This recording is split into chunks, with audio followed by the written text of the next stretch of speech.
1. Please start. Good evening, everyone.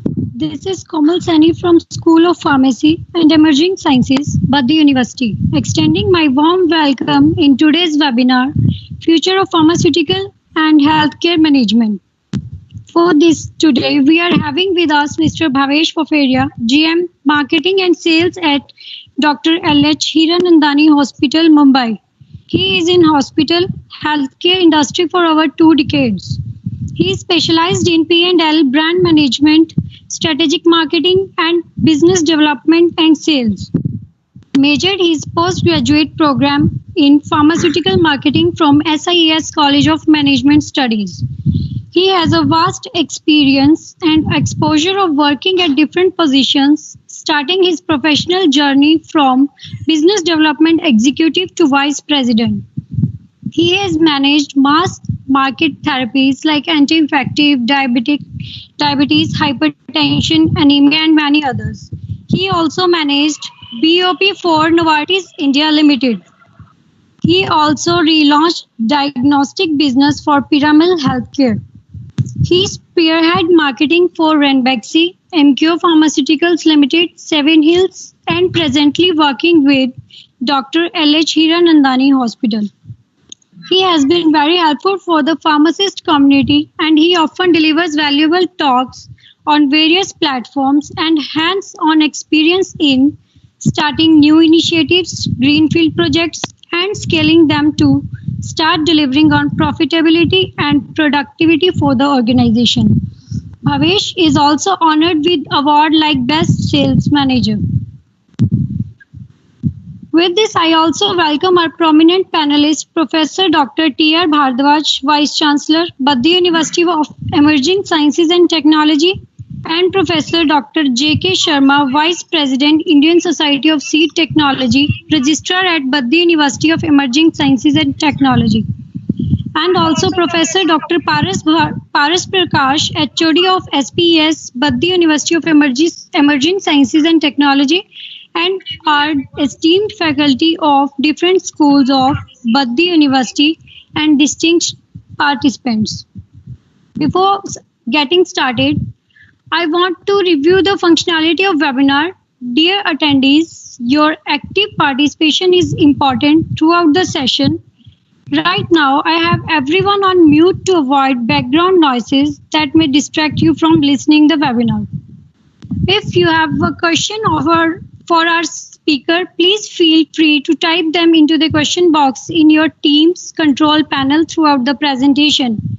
This webinar is live on Boost Facebook page and YouTube Medium.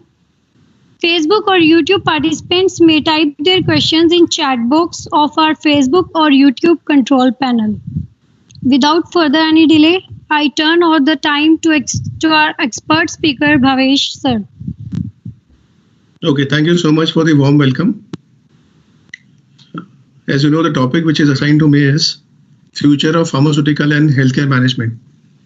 In fact, probably it will be a little surprise because in today's scenario, where there is a lot of uncertainty and in unprecedented times, nobody knows what is going to happen tomorrow.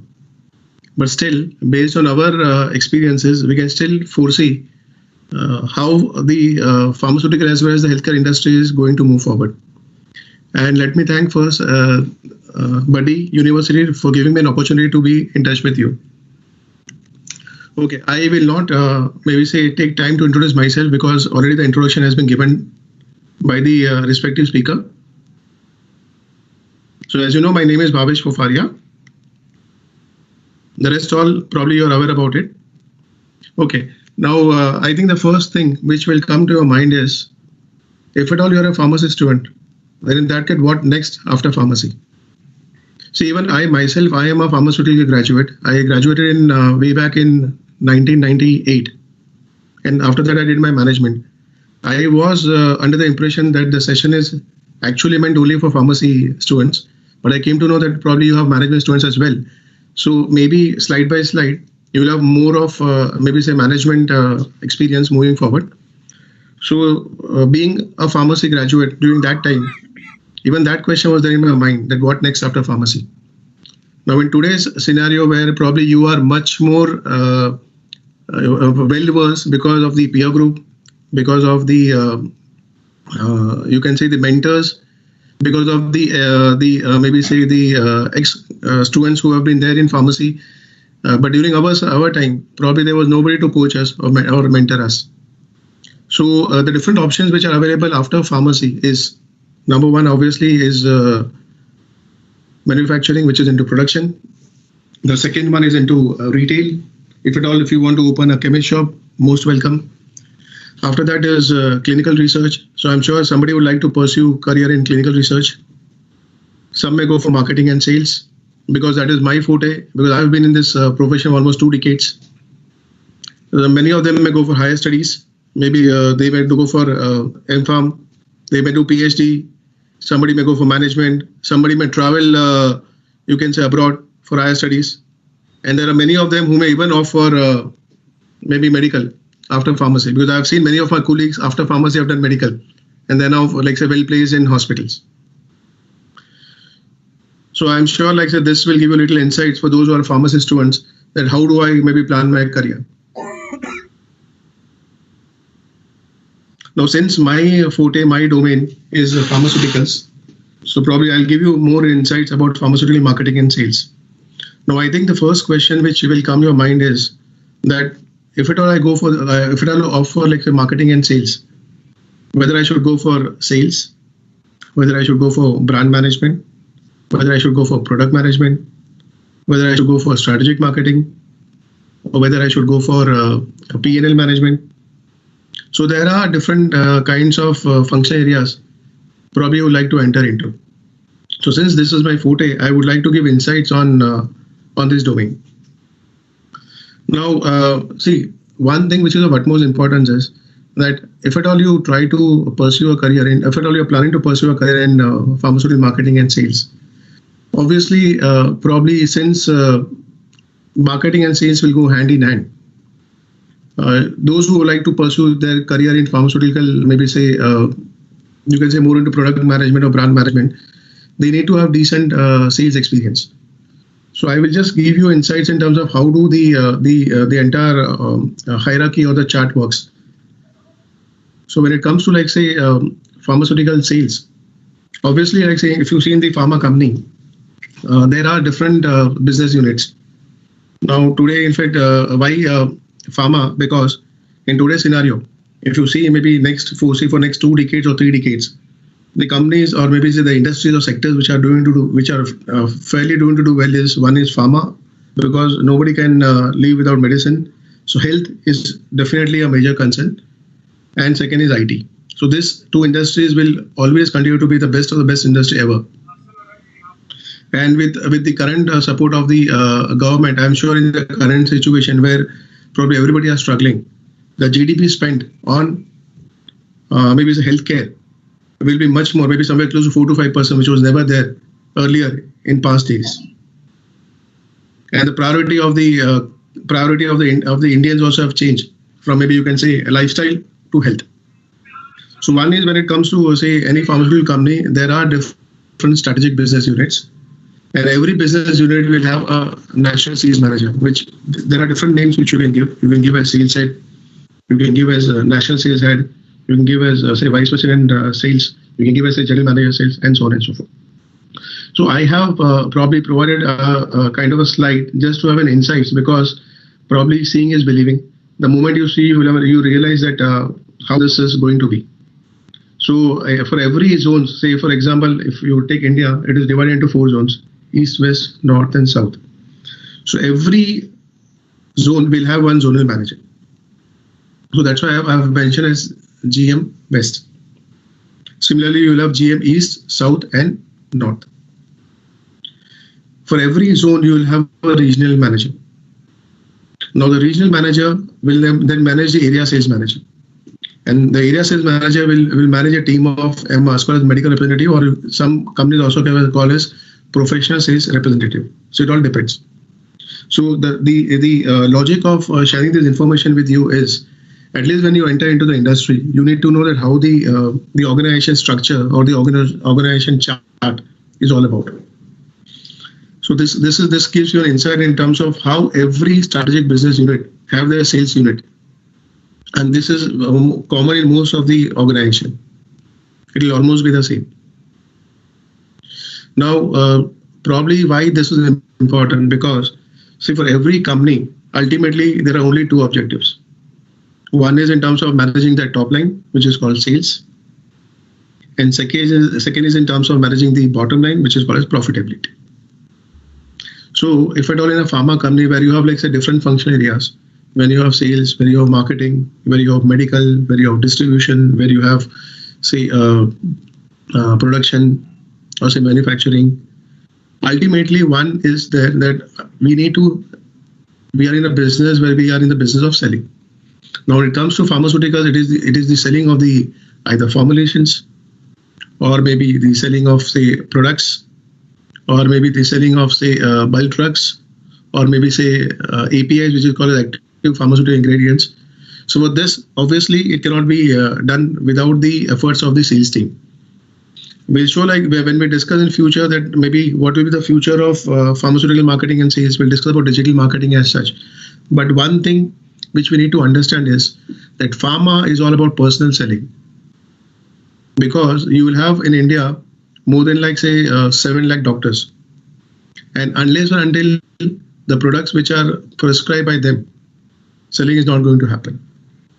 And when we move further, you'll come to know there are so many pharma companies, and every pharma companies will have their sales team. So to manage your products from the same set of doctors, it's a challenging job. So this chart will give you an idea if at all in future you are planning to pursue your career in sales, then this is the kind of the organo structure which will be there. So I'm sure when you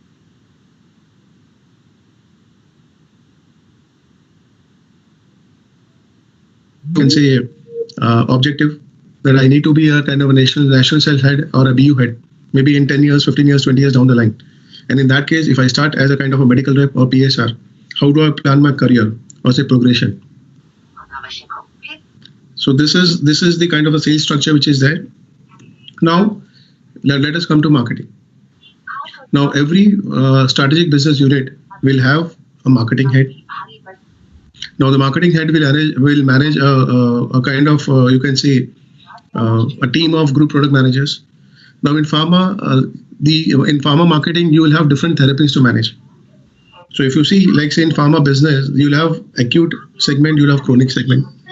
Now, say for example, I'm just giving a classic example. Say if somebody has, say, fever, or somebody has cough and cold, or somebody has like say some kind of respiratory infection, you need to take some medicines which will give you relief immediately. Say for example, you take paracetamol, which is Crocin, which will take care of your fever. Or if you have cough and cold or maybe some kind of infection, you take some antibiotic, and that controls your infection. So these are all where immediate solutions are required or health solutions are required. So these segments are called as acute segments. Similarly, there are few which are like chronic segments. Say for example, if somebody has diabetes, I'm using those terms which are very simple to understand, and this is known by everyone. So say for example, say hypertension, blood pressure, diabetes. Now you have heard about cancer, which is called oncology.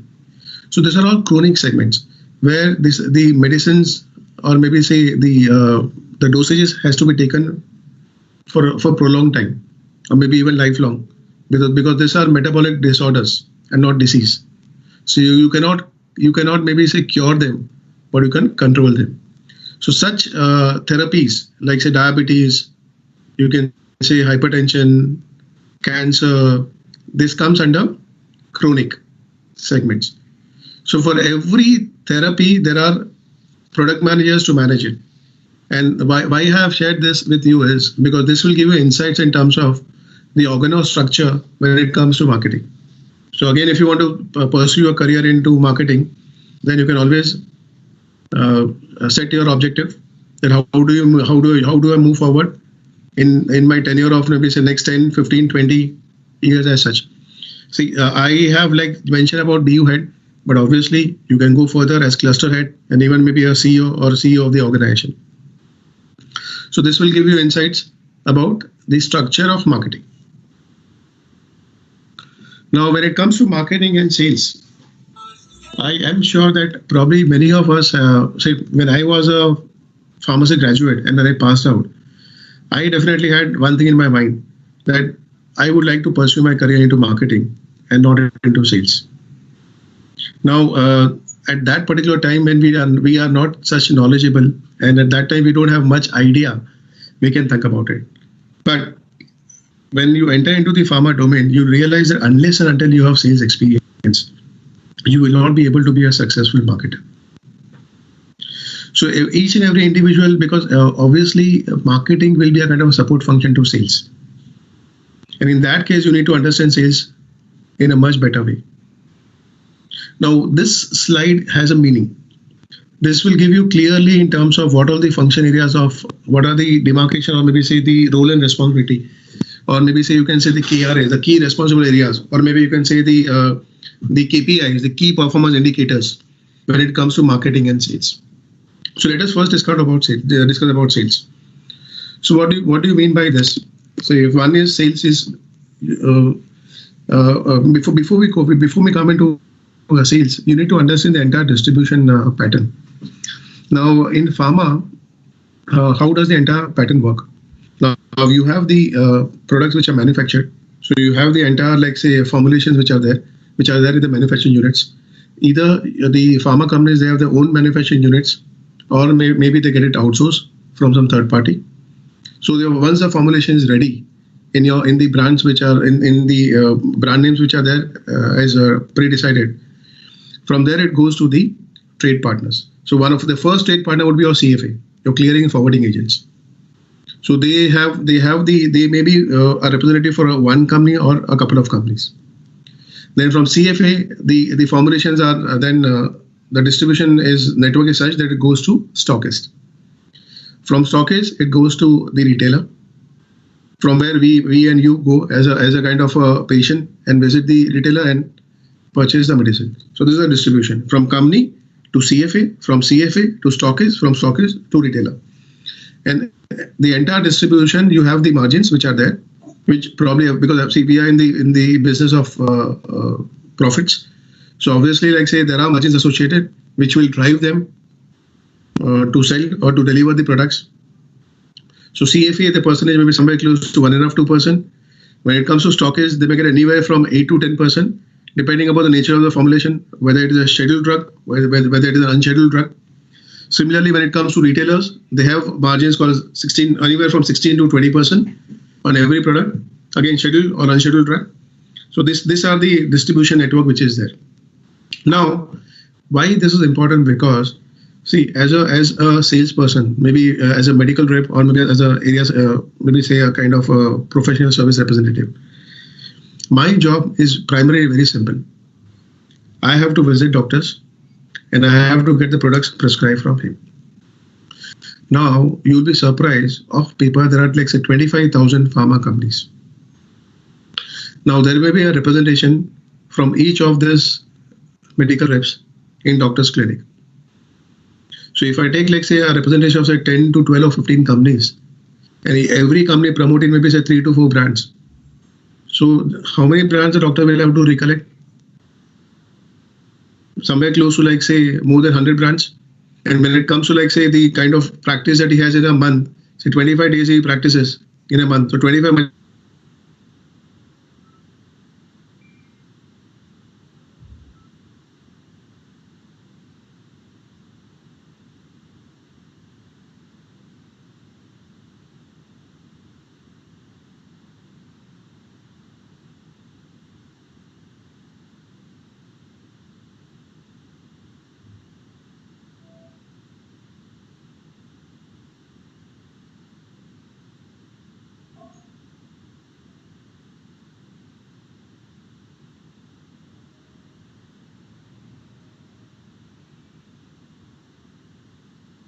Sir, मैं करता हूँ sir, अभी करता हूँ.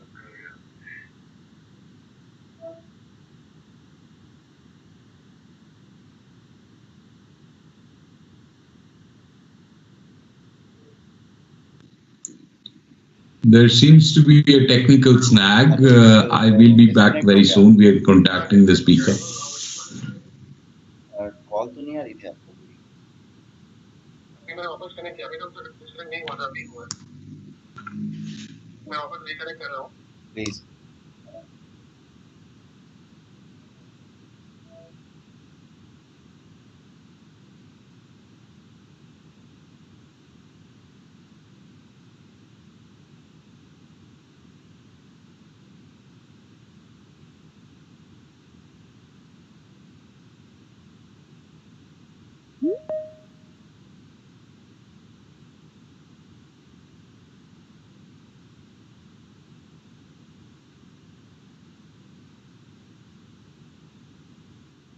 We are connected, sir. Connected now? Yeah. Yeah. Please share the PPT, sir. Yeah. So now, should I start? Yes, sir.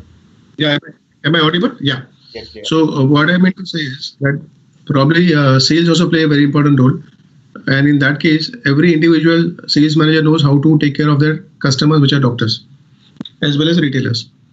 Now, the sales job, why it is utmost important, because ultimately it is going to lead into prescription, and the prescription is going to lead into, say, business.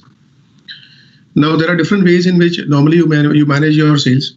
One is obviously, like, say, there are like, say, engagement programs which you do for the medical fraternity. So one is in terms of the top KOL management. Now, what do you mean by KOL? KOL are key opinion leaders. See, there is a very famous formula for sales. Everybody would have heard about Pareto law. 20% of the customers will give you 80% of the business. Similarly, it is true even in the medical profession. So suppose if every medical rep are meeting somewhere close to 100 doctors, you will find 20-25 doctors will support you. Rest all are not going to support you. So similarly, all your efforts, promotion are normally engaged to those 20% of the doctors. So these are called as, like, say, KOLs, key opinion leaders. And then the moment they start supporting you, there are other doctors who will, like, say, start supporting them, because these are all of the opinion leaders. So the sales job is to manage the in-clinic promotion in terms of getting prescriptions from the doctors. Now, what is the role of marketing? Now, this slide gives you glimpses in terms of what a marketer does. So he will provide you all kind of support function to sales. One is in terms of managing the product promotions. Now, whenever the medical rep goes and meets any kind of doctor, obviously he is going to showcase the benefits of the health solutions or the formulations, and how it is going to happen. Now, it is going to happen through some kind of communication collaterals. So the collaterals are normally designed by marketing team in coordination with the medical team, so that you can convey the USPs, the benefits of the products.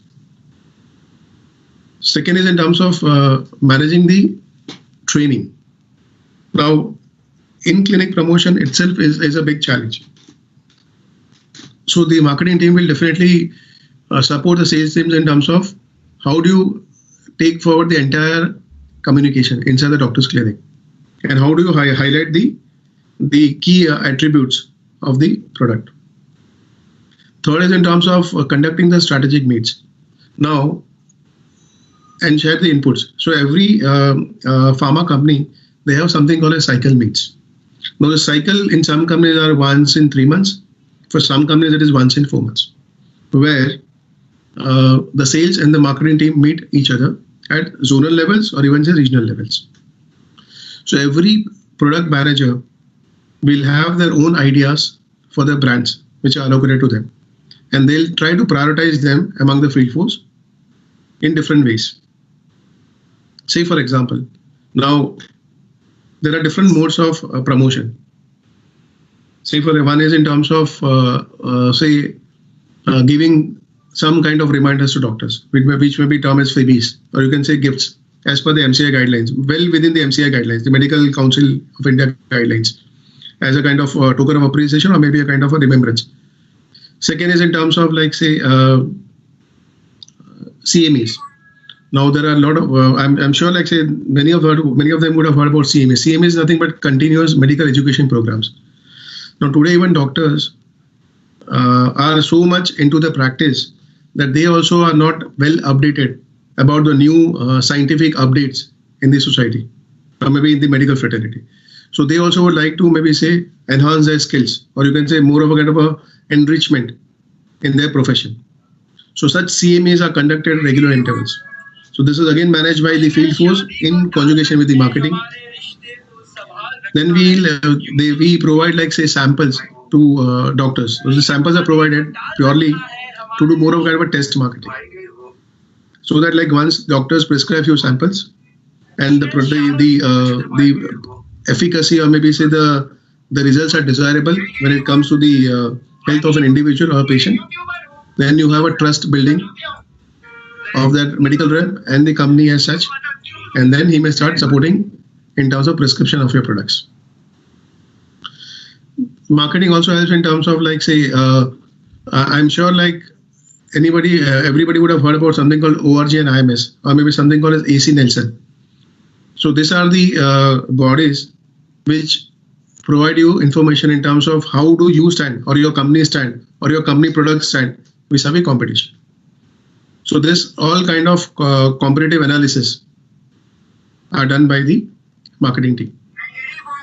Strategy, formulation, and then execution. And apart from that, see, there are likelihood chances that the marketing team may develop the brilliant strategy, but if it is not implemented by the sales team, it goes for a toss. So it is always better that the marketing takes care of execution by taking the sales team into confidence, because there are many instances which we have seen in the past that even average strategy, if it is strongly implemented by sales teams, becomes a success, and vice versa. Again, the marketing team, they spend time in field working with the sales teams to understand the behavior of the doctors, of all the trade partners, not only doctors, retailers, distributors, so that they can be flexible in their strategies. There are many companies who promote their products through giving more kind of bonus and schemes at retail outlet, rather than like say investing on the medical fraternity. So there are ways and means which you normally select moving forward. So this will give you little insights in terms of the role and responsibility of marketing as well as sales. Now I will give you a little brief overview when it comes to marketing, when it comes to the pharma industry as such. Now to see the current market size of pharma, it is somewhere close to 1.42 lakh crore, and it is growing at a pace of 5%. Now there are different reports or maybe consultant reports which foresee and they anticipate pharma market to grow by 12 to 14% by 2025. Now I'm sure like looking into the current situation where every industry is affected, I'm sure pharma also will be going to affect. You probably one thing which will come to your mind is how pharma can get affected in such COVID times. Similarly, you may have that maybe say that perception about the hospital as such, that in the current situation when you have more number of patients in the hospital has to do better. But the situation is completely different. Pharma as well as hospital, both of them, they are actually bleeding. I'll make you understand maybe in the next few slides when we take it forward. So the anticipated market is somewhere close to $55 billion USD moving forward, maybe by 2025. So this such huge is the opportunistic market for pharma. Now, see, I'm sure like say before you go into the industry, there are a few things which you need to know about it. Now say, for example, I've mentioned something called ORG IMS, MAT, July 20. So what is this ORG IMS? Now today, if you want to understand the performance of any pharma company, then there are organized, you can say structured data available in the form of ORG IMS, where they provide the performance on monthly basis, quarterly basis, and yearly basis. In terms of revenue generation, in terms of sales volume, in terms of sales value, in terms of growth. Apart from that, you will have, they'll also provide you like say a company-wise performance. Then they'll provide you therapy-wise performance. They'll provide you brand-wise performance. But this is the only source which is normally utilized by most of the pharma companies when they do their research, or maybe then when they do their maybe say introspection, because this is the only mode where they would try to like say do better compared to their competition. Now, just for your insights, I thought maybe I'll give you some kind of information that which are the top companies in pharma. To start off with, the number one company is Sun Pharma and Ranbaxy. Number two is Abbott, Novo Nordisk. Number three is Cipla. Number four is Mankind. Number five is Zydus, followed by Lupin, Alkem, Torrent, Intas, McLeod, Dr. Reddy's, and Glaxo. Now you will be surprised that in the top, maybe say 10 companies, hardly you find multinationals. You will find most of them are Indian companies, except you will find like say Abbott and Novo, and to some extent maybe say Glaxo. So don't you feel this is little like say this is little difficult to digest, but that is true. You will find in today's scenario, Indian companies are doing far better than multinational because the companies are much more flexible. They are able to like say change with times, unlike MNCs. Now, first thing which will come to your mind is how many pharmaceutical companies you have in India. So when it comes to organized players, there are almost like 250 pharma companies. That's why I've selected the top 10, 11. So we can consider till 250. And the top 20, 25 will contribute almost like 70% of the entire pharma industry. And when it comes to unorganized players, there are more than 30 to 35,000 companies. So you'll find stiff competition when it comes to pharma. Still, there is a room for each and every company to perform and accelerate, in which they have been doing it. That's why you see the growth of 5%. And this 5% are in this COVID times. Otherwise, there are likely chances you will find double-digit growth in pharma on quarterly as well as yearly basis.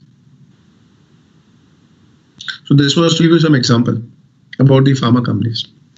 Now, you will see that there are few companies who have disappeared, and who were like say very much well known in past. Now say Ranbaxy. A classic example is Ranbaxy. I was with Ranbaxy in 2010. Today Ranbaxy doesn't exist. Strange? It is strange. So moving forward, which I mentioned about the future of healthcare and pharmaceutical, M&As and mergers and acquisitions will play a very important role. And the trend has already started 5 years, 10 years back. You will find a lot of mergers and acquisitions. The biggest one which took place when Nicholas Piramal was taken over by Abbott. That was the biggest transition which happened in pharma company. The second best was Daiichi taking over Ranbaxy. Again, a classic example of merger and acquisition. Third, the biggest one till date, Sun Pharma taking over Daiichi Sankyo, who took over Ranbaxy. So what I mean to say is that moving forward, you will find a lot of maybe you can say mergers and acquisitions, technology transfers. You can say in terms of EMR activities, exclusive marketing rights within India, outside India, and so on and so forth. So basically this slide was to give you a little overview in terms of which are the top 10, 11 companies. How does the pharma market work? How do the product managers and the marketing team do analysis when it comes to the data which is there? So ORG IMS provides data on monthly, quarterly, and yearly basis to all the pharma companies. Obviously, you need to subscribe it.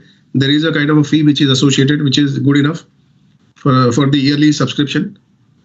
And every company knows every company knows where do they stand vis-a-vis competition.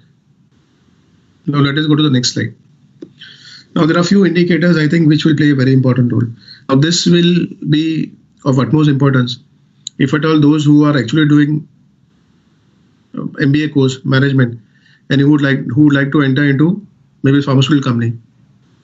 This will play this indicators which I have mentioned will be of utmost importance. Now what? I have already given you a glimpse in terms of the Indian and the MNCs. So you will find that. Hello. Yeah, It's on. it's audible, sir. Yeah, hope I am audible. Yes, sir. Yes, sir. You are audible, sir. Yeah. So when it comes to like say a few indicators like say Indian versus MNCs, I've already provided some insights that both have completely different style of working. Now when it comes to Indian companies, probably they are more into like say acute segments. They do have presence in chronic segments as well. Second, they are very flexible because since they are close to the market, they are much more maybe say aggressive. They have a better reach. They have a better penetration in markets. Now, what do I mean by better reach and penetration? Now, in India, say if you see the geography, you will find that many companies will not have pan-India presence. Many good Indian companies also may not have pan-India presence. MNCs also may not have pan-India presence because it is huge and geographically it is next to impossible to cover entire India. Now, when you see ultimately it all depends upon the size of the field force. So most of the Indian companies, they have the largest field force in pharma compared to MNCs, multinationals. So say for example, there are like 6 lakh doctors in India. There are likelihood chances every Indian company may have anywhere from like say 7 to 8 to 15 to 20 to 30 strategic business units. What I mean, I want to discuss business unit. So many business units that they will have sizable field force to meet the medical fraternity in field. So obviously when you're covering the entire doctor size or doctor population in India, the chances of getting your product prescribed is much more higher compared to MNCs.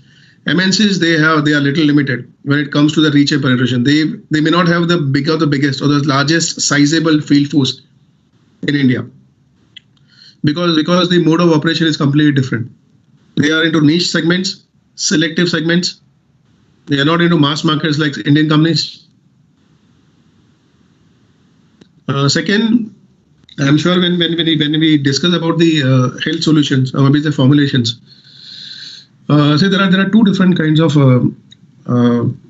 markets. One is when you call as prescription markets. Now, what do you mean by prescription? I'm sure everybody would have visited some or the other time to retail outlet, where we would have produced prescription to the retail outlet and they would have provided you the medicines. Now, these are all doctor prescription products.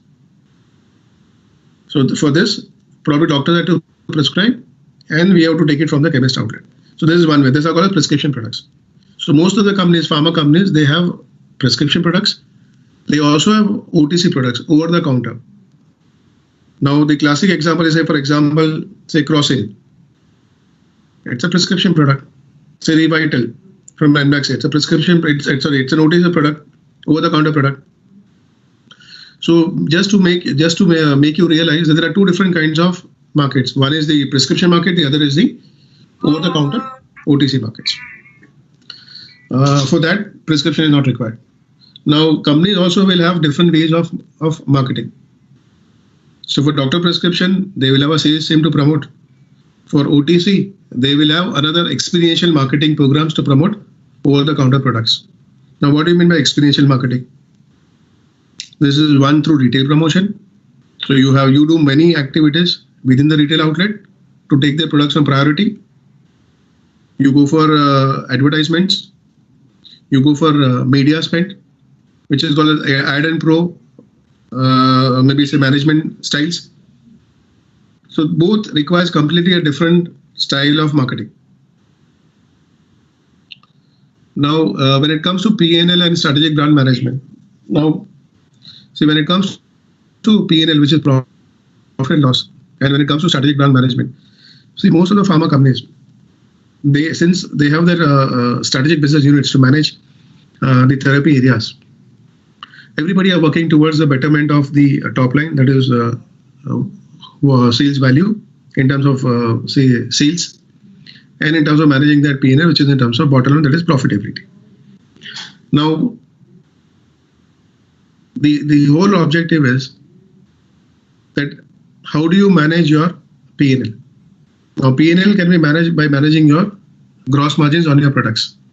Now, say for example, every product will have their individual gross margins which are associated. Now, it may in pharma it may vary anywhere from like say 25 to 40%. So those products which you have taken on priority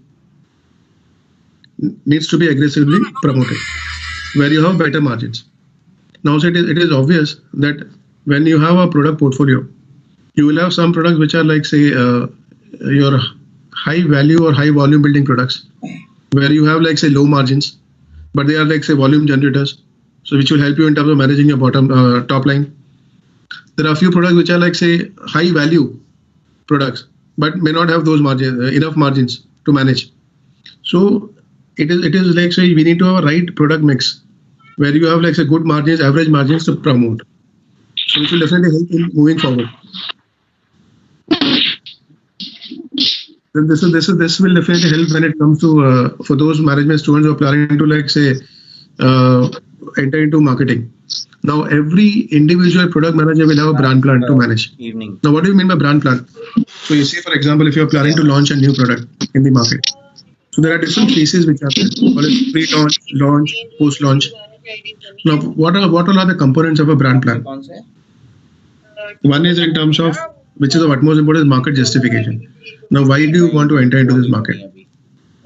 So that has to be clearly like say the objective has to be very clear. Why? Okay, I want to be in say X market, so I want to have the leadership position, or I need to be in top 5. I need to be in top 3 moving forward. This is the kind of the revenue which we are trying to look. This is the kind of the market share which we should have. So that has to be well defined.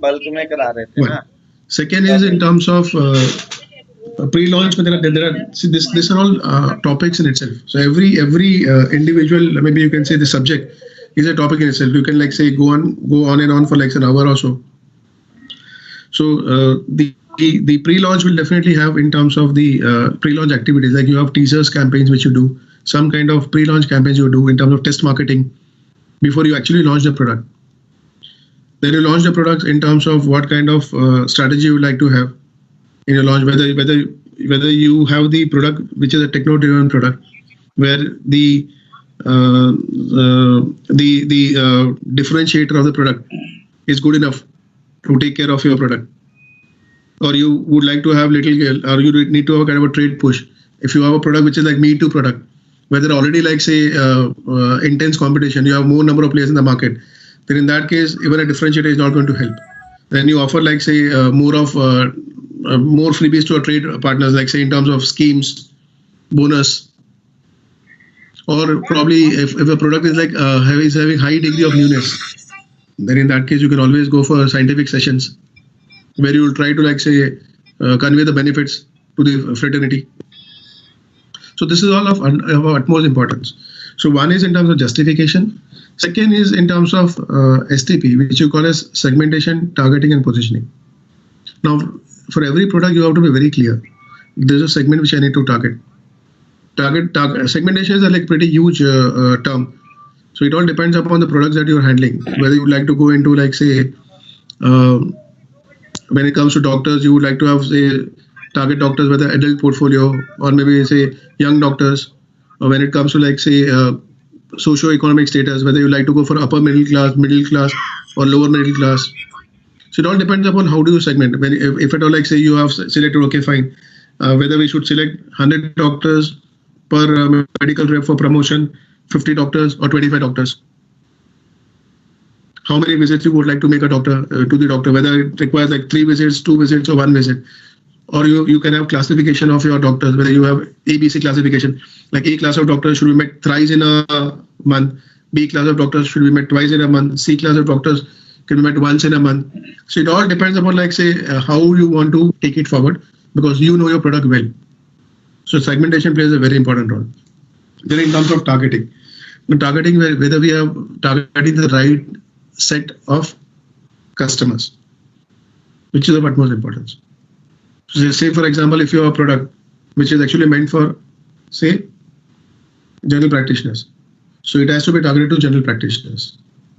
If you have a product which is meant for like say diabetologists or endocrinologists, say some kind of diabetic OHA, oral hypoglycemic agents. Now it is obviously you need to target first to the endocrinologist, cardiologist, diabetologist, and the cardiologist. And the last, you have something called a primary prescriber and you have something called a secondary prescriber. So obviously your targeting will play a very important role, because ultimately everything will depend upon your target audience. And third, which is of utmost importance, is positioning. So how do you position your product in the minds of your target prospect? How do you convey the key benefits? Maybe through all kind of marketing channels, whether through your communication collaterals, whether through CMAs, you get continuous medical education programs, whether through small doctor engagement programs. So it all depends upon how do you position your product. Then the use of the marketing mix, which I'm sure you would have read many books like Philip Kotler, which is very famous, like say in marketing, or even say Rajan Saxena, which were there during our times. So there are like 4 P's which are like say very much discussed in marketing about product, price, price, and promotion. But nowadays there are other P's also which plays a very important role. One is in terms of politics, and the other is people. So this also play a very important role. And the third, which is of utmost importance, is profitability. So now I'm sure like in your new book, which is there from Philip Kotler, you'll also have profitability which will be included in that, apart from a normal regular 4 P's. And obviously nothing goes without the sales forecast. So whenever you have a kind of a plan, a launch plan which is ready, obviously you'll have a forecast also which is there for next 3 to 5 years. That how do you foresee your product or brand to moving forward in next 2 to 3 to 5 years time.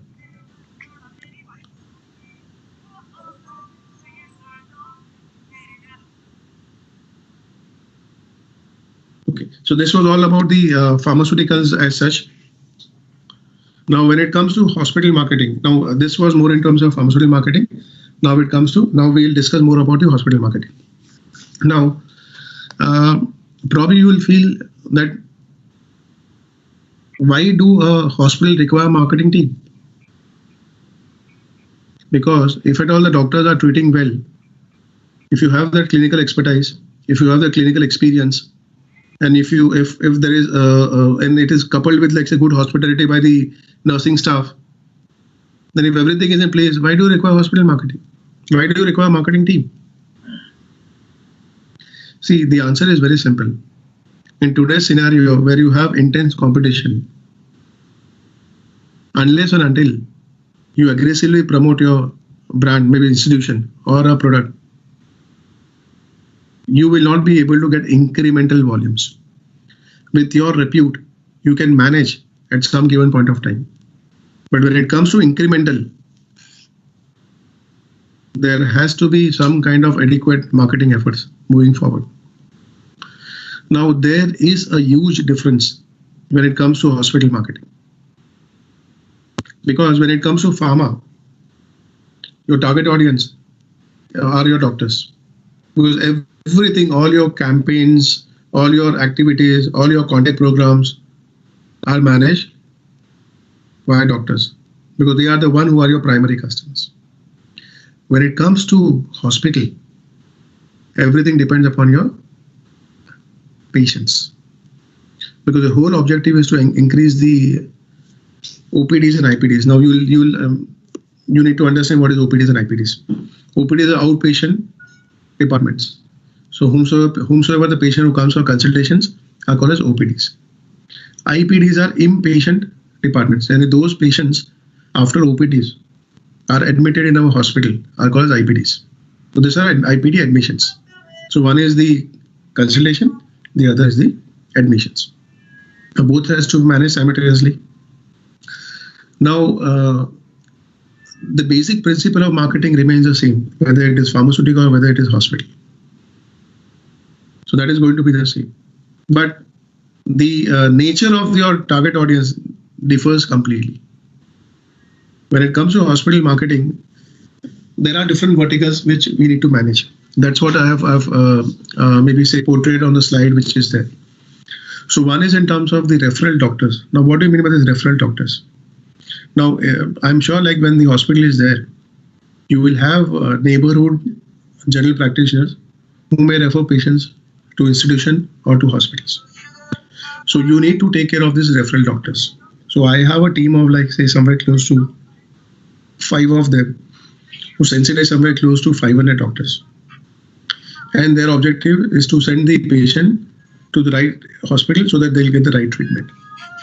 Now, obviously, why will a doctor refer a patient to your hospital? One is when he has that trust in terms of the clinical experience and the expertise. So he is well aware about the patient outcome. The treatment will be exceptionally good in your hospital. And second, if at all, the incentive part can be taken care of. Because obviously, like everybody are interested in what is in it for me. But obviously, the first important thing is in terms of the patient treatment. So he should be just assured that everything is in place. Now, second is in terms of corporates and TPAs. Now, I'm sure, like say, there are near every hospital in the vicinity of like 10 to 15 kilometers, you'll have many corporates and PSUs. Now, the best of best PSU, if you have heard about, is ONGC, NTPC, all the oil and marketing companies like BPCL, HPCL, IOCL, all the FMCG companies like say PNG, HUL. So all these corporates, most of the hospitals, they have a tie-up. They have a tie-up. Number one is for the executive health checkups, and second is for the OPDs and IPDs. So you need to manage them. So you need to provide them the best of best services as an end-to-end. End-to-end is in terms of the patient should come here, and the moment they leave the hospital, they should have a wow experience. Wow, maybe you can say word of wellness. Now, what do you mean by insurance companies? Now, this insurance company are the facilitators. I'm sure everybody of us may be insured, or every family member of us would have been insured. So this insurance company are the facilitators. They help you in terms of settling the insurance bill. So the team also has to be taken care of. Now, unlike you can say pharma, where you are, if at all you're into a doctor to prescription market, DTC, direct to consumer part is missing, which is very much there in hospital marketing. So what do you mean by direct to consumer? So there are ways and means where you can do a lot of experiential programs and you can directly sensitize your patients or consumers. How you can do it? One is obviously through your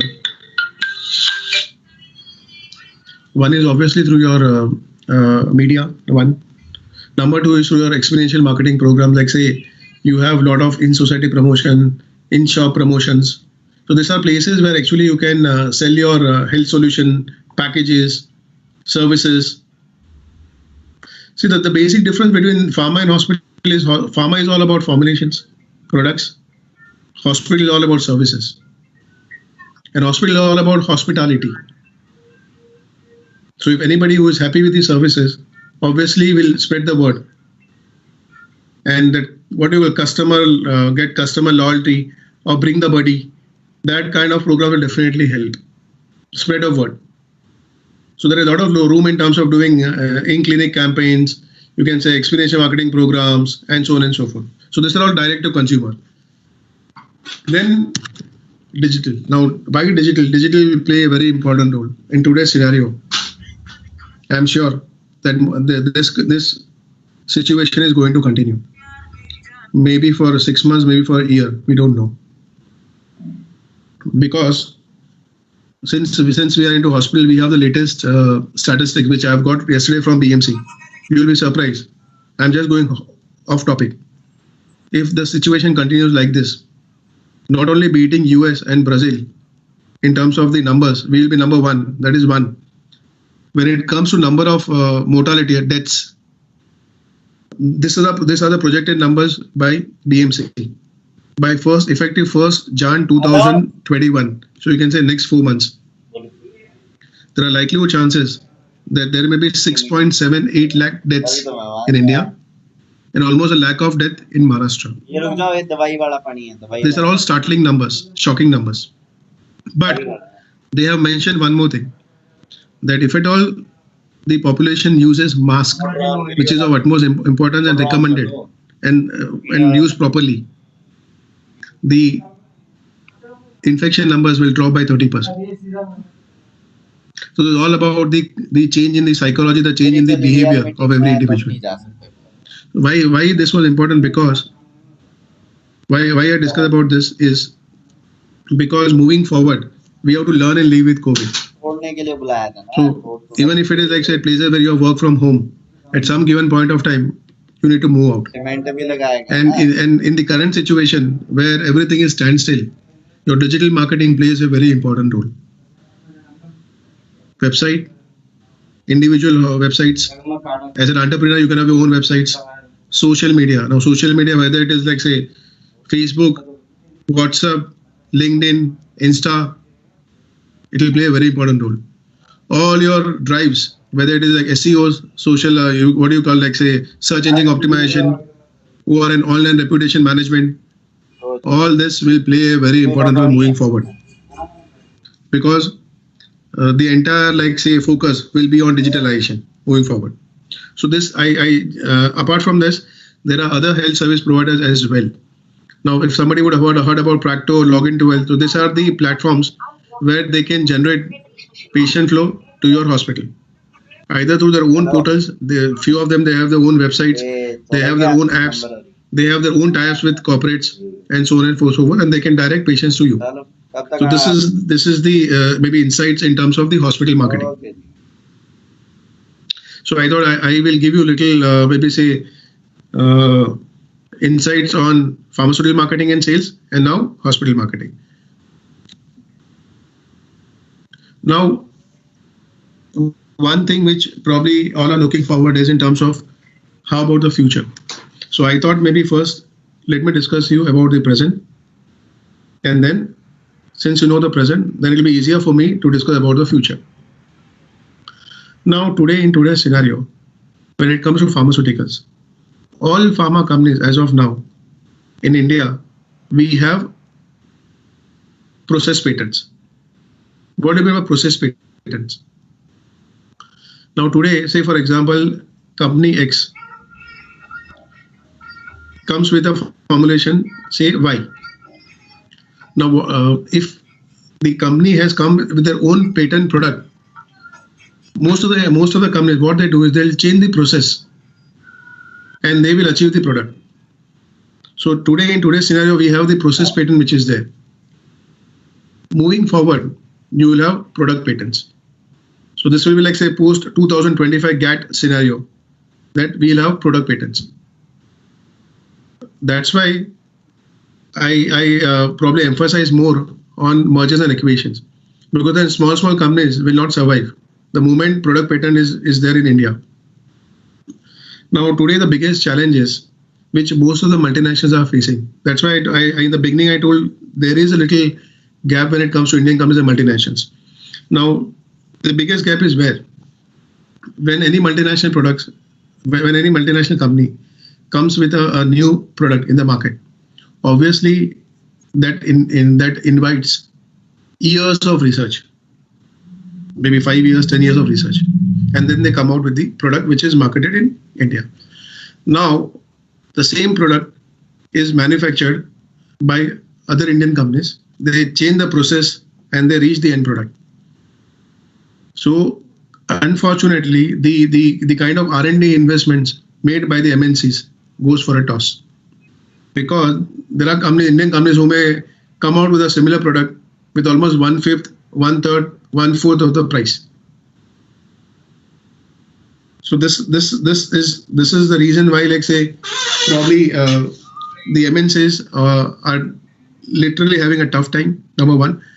Number two is in terms of the R&D expenses. India, most of the pharma companies don't spend much on R&D. The reason being is that there is no surety in terms of phase 1, phase 2, phase 3 clinical trials. If at all, like say, how much success they will get if they invest in R&D, which probably there is a paradigm shift which is going to happen in next 2 to 3 to 5 years time, where companies will move forward and they spend on R&D, because now today health scores over everything, which was not true before the pandemic, before March. Second, as I rightly mentioned, that mergers and acquisitions are going to happen. So you'll find a lot of companies taken over by other companies. The classic example, which I have already discussed in past, about Ranbaxy taken over by Daiichi, and Daiichi taken over by Sun Pharma, Piramal taken over by Abbott, Novo Nordisk is taken over by Abbott. The recent one which took place was, I think, Zydus taking over some company. So there are many which are there on pipeline. Second, there will be a lot of strategic alliances as well, where there are likelihood chances that MNCs will come out with products which will be marketed by Indian companies via EMR, exclusive marketing rights. So M&A is one, strategic alliances are another. The third important is, like say, India. It is a world pharmacy. What do you mean by world pharmacy? Now today, 40% of the medicines are exported by India to world. That's why it is given a caption of world pharmacy. India is better off when it comes to pharmaceuticals. But the biggest challenge is that we have not done well in terms of APIs, active pharmaceutical ingredients. Now, to give a classic example is, in the current COVID times, say for example, in COVID patients, the most preferred drug is SCQ when it comes to India, hydroxychloroquine. Now, hydroxychloroquine, obviously, we are the one who have supplied to many countries outside, more than like say 225 countries in this pandemic. But the active pharmaceutical ingredient, which is there in hydroxychloroquine, it is exported from China. So this is true in most of the formulations in India. That today, out of 100 for the formulation which we export in other countries, we import almost 60 to 70% of the APIs from China. That's why you will find in past many forums, all these programs of Made in India, Atmanirbhar, Bharat. This is for that only. Then let us have their in-house manufacturing abilities and capabilities. It has to be cost effective in India itself, so that our dependency on other countries is not there. And if this happens, then India today is a world pharmacy, but otherwise we manage supplies to almost all the countries. And we'll have a leadership position in pharmaceuticals. Then comes the research and development announcement. Again, which I've already discussed with you, that every company will have to invest in R&D, because there are benefits in terms of tax benefits and in terms of the newer novel delivery systems which will benefit the mankind. And digitalization, yes. The social, maybe you can say the markets are very much emerging.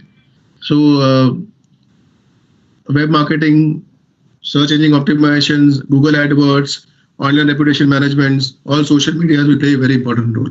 So anybody who would like to pursue a career in digital marketing, I would say this will be the future moving forward. So this is all I have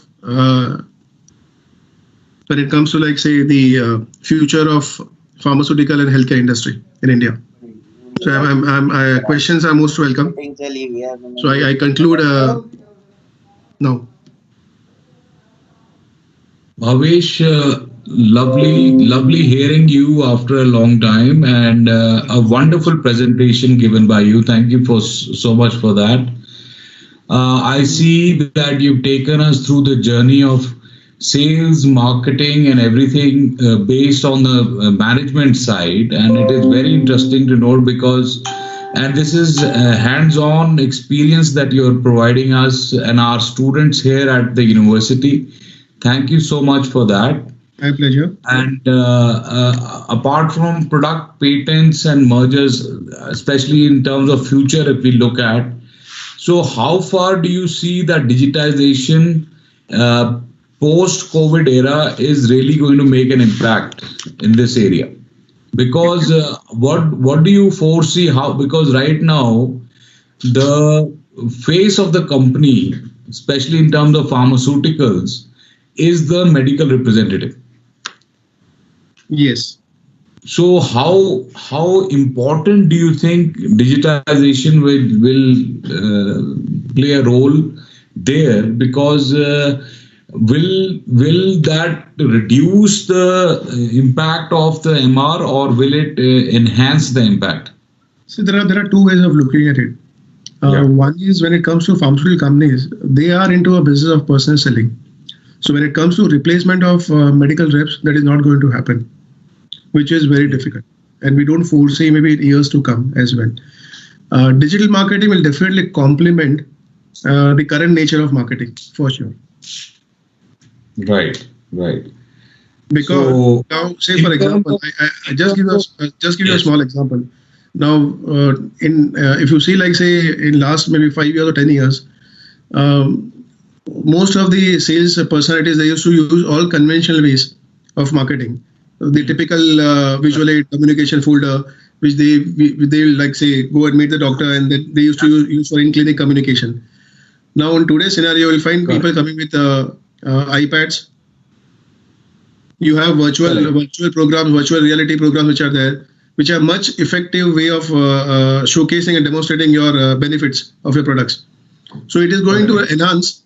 It is going to maybe say make it more effective. It is not going to replace for sure. Right.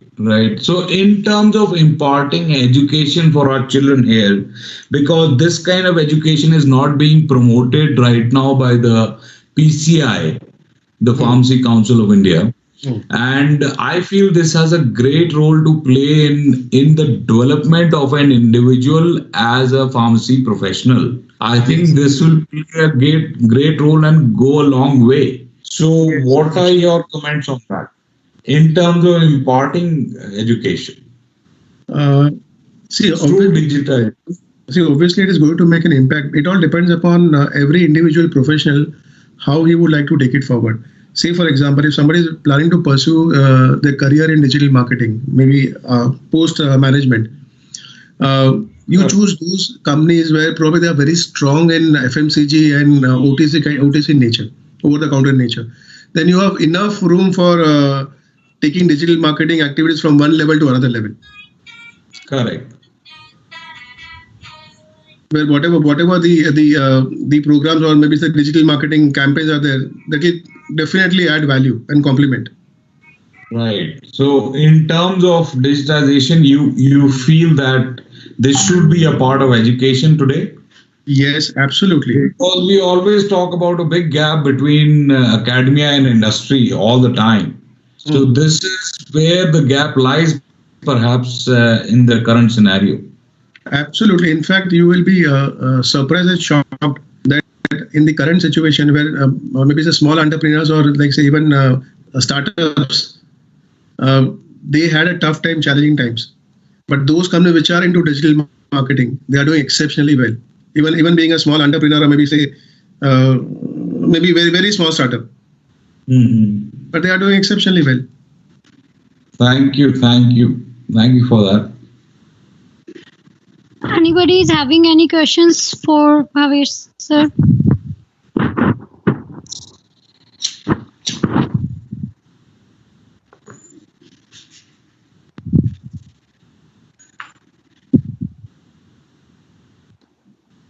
Bhavesh, Adarsh sir, is there anything else you wanted to cover before we wrap up? I think this is good enough. I can conclude and say, probably touch upon the subject of pharmaceutical marketing and sales in an hour's time is difficult because every individual topic is a subject in itself. But how best in an encapsulated manner can be considered. I mean,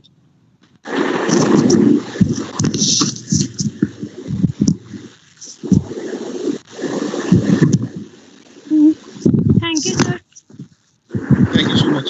Now I request our Honorable Registrar Professor Dr. J.K. Sharma to share your thoughts on webinar.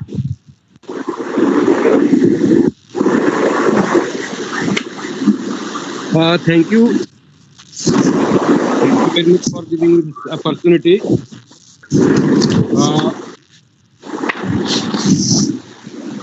You see, such type of the study and the sharing of the knowledge with the person who have not been in the field for such type of study. When we see in our pharmacy too, College of Pharmacy, we deal more with the subjects which are of the pertinent to that type of the nature which it has been fixed. If we want to bring some sort of vibrancy in that those courses, it is all is beyond the limits. As a matter of fact, see from the today's lecture, the pharma sector starts from the industry and reaches to the consumer.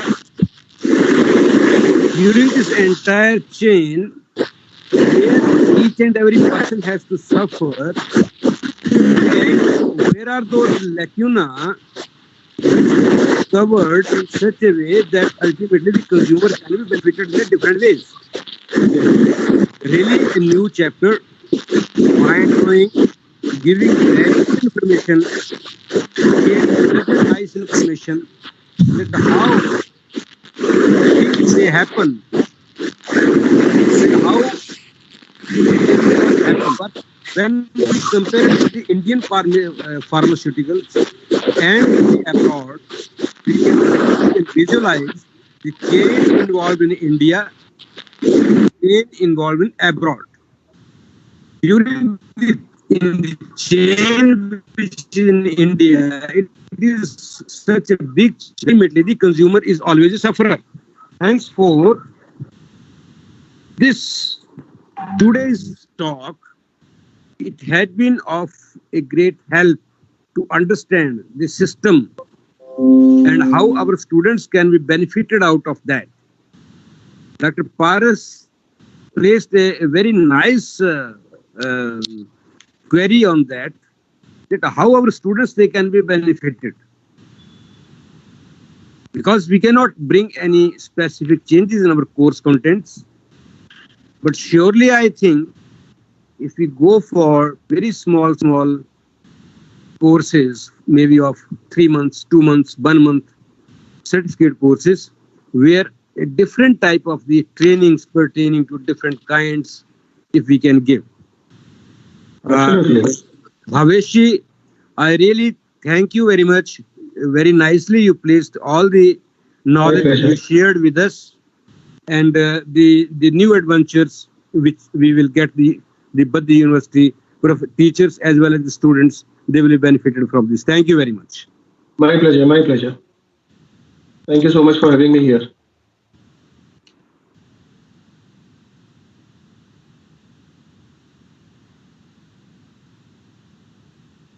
Yes, please, you can go ahead for the wrap-up program. I think one thing which has to be like, say, before we conclude, one thing which is of utmost importance in today's scenario is 3 things which we need to take care moving forward. One is wearing mask, which is of utmost importance.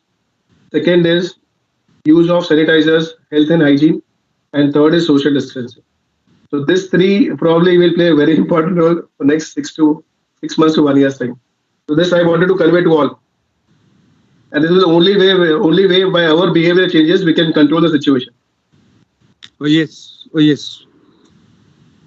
That is the cumulative responsibility of all of us, being the educated citizens of the country. Absolutely. Thank you. Thank you very much. Now I request Vice Chancellor Professor Dr. T.R. Bhardwaj to share your words of wisdom with us.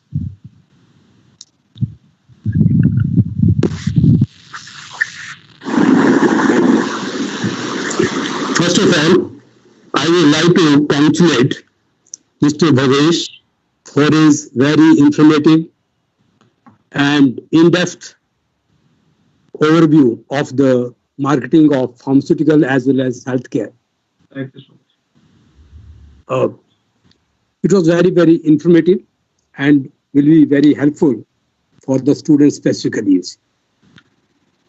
I have one query with respect to the placement of pharmacy graduates, whether they are preferred over the others or not in the marketing. During our time, you see, maybe in 1970s or so, I think most of the companies, specifically multinational like Glaxo and others, they used to have not only UG but PG pharma graduates as their marketing managers or the medical sales representatives.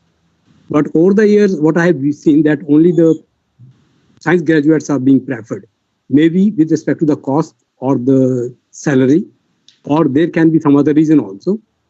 And simultaneously, the interest of the pharmacy graduates in marketing has also dwindled comparatively. Either they want to go for IT or maybe for higher studies or maybe production. There are hardly or maybe very limited number of students who are really interested in sales or marketing, where there are ample of opportunities. So in that respect, I would like to have your view. Yes, please. One thing which I have observed is that if you see the number of pharmacy colleges and the number of pass outs in past maybe say 10 years is multiplied by almost like say 10 times. Yes. If at all, like say if I'm right. Because what I understand during my time when I graduated in 1998, at that time we used to have just 4 or 5 colleges in Mumbai. Yes. Now today we have almost like say 35 colleges in Mumbai itself. So I am sure like say moving forward, and I don't know because I still feel that probably the representation in marketing and sales among pharmacy students is much more higher compared to other streams, except say those who prefer to go outside abroad for studies.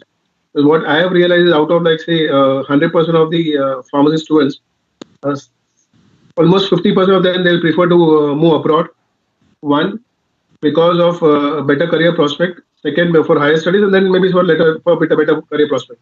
So this is like say very much predominant earlier. I don't know about today, because I'm not much connected with the pharmacy college as such right now, but I'm much more connected with the management colleges for sure.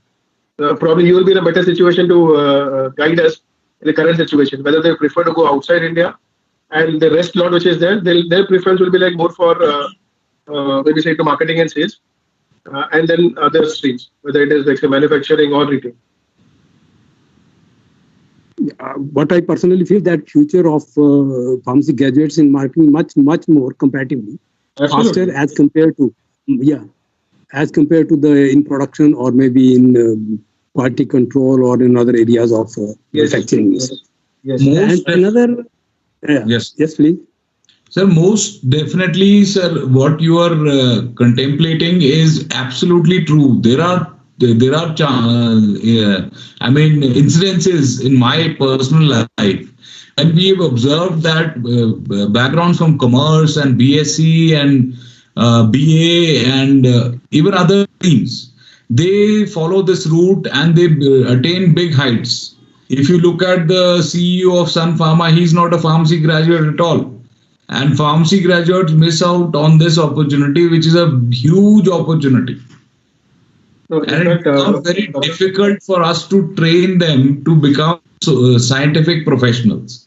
So definitely, sir, this is a great area of exploration.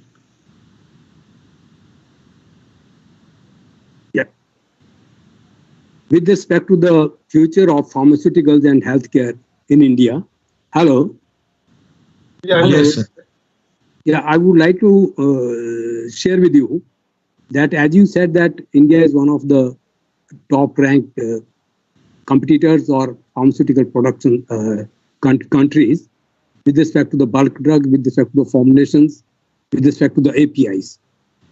So I feel that this COVID-19 pandemic has an opportunity for India to shift the manufacturing from China to become Atmanirbhar Bharat in pharmaceuticals, you see.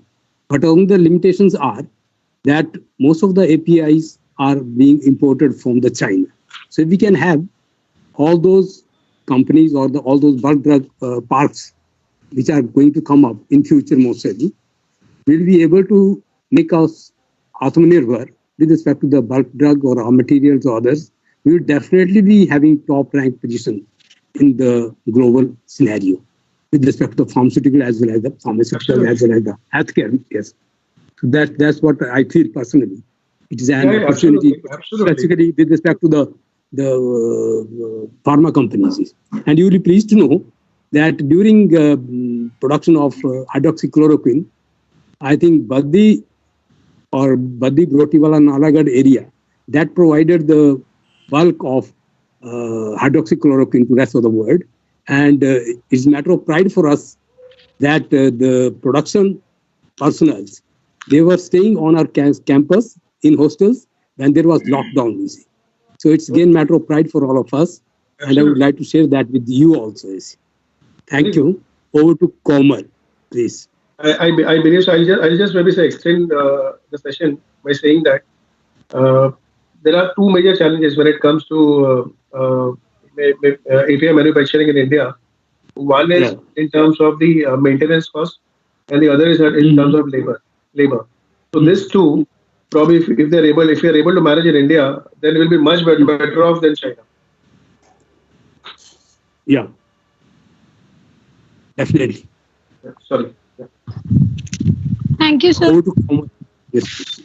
Now I request Dean of Student Welfare, Baddi University, Dr. Ravnesh Mishra, to share vote of thanks with us.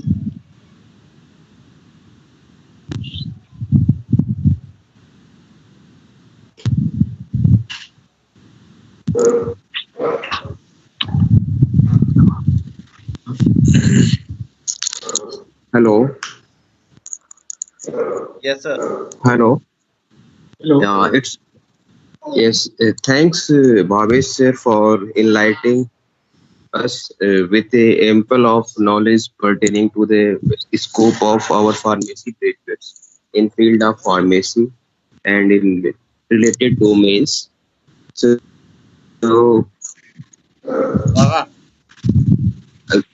even during the presentation, we came to know about the difference between marketing and sales.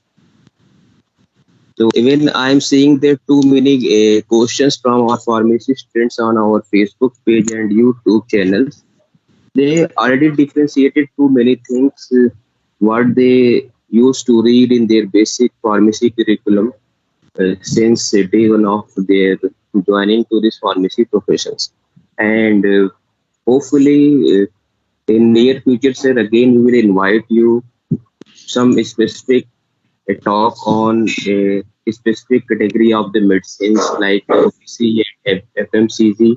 And even students are also asking about what kind of the digital marketing like courses they should opt if they pursue their career in field of like pharmaceutical marketing, and if any kind of a certificate programs if they are getting in tie-up with some hospitals like yours one is, so that may be beneficial for them as a add-on certificates, because nowadays the learning should be tested as the global level.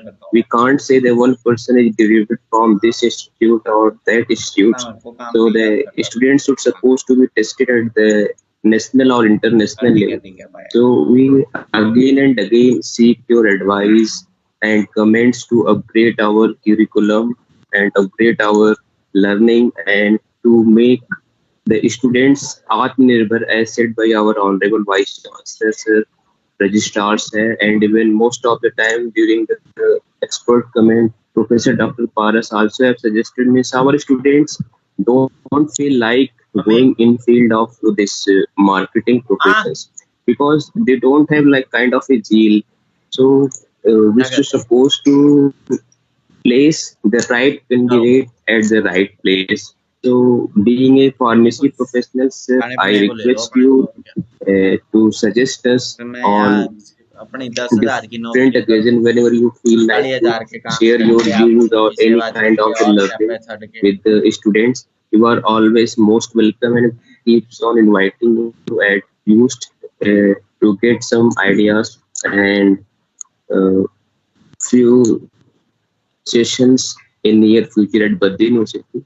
So it's my pleasure to propose and to welcome you once again, sir, and always will be blessed by your presence. And we also invite once the this situation will be normal at our university campus, Baddi University that is again in Himachal Pradesh, very near to the Chandigarh, sir. So I request you to consider our invitation. So whenever you feel you may come to us and visit our campus and again interact with our students. Thank you so much. Thank you so much for the warm words. And I'll definitely get in touch with Dr. Paras for the same. Thank you, sir. Thank you, everyone. I want to thank our key speaker, Mr. Bhavesh Fafaria, for taking time out of your day to join us for this webinar. We are very lucky to have you here with us. Thank you again for joining us today, and we hope to see you again. Thank you so much. Thank you, everyone. Thank you so much. Thank you, Bhavesh. Thank you. Bye-bye. My pleasure. Take care. Bye. Thank you all. Bye. Thank you. Bye. Bye. Bye.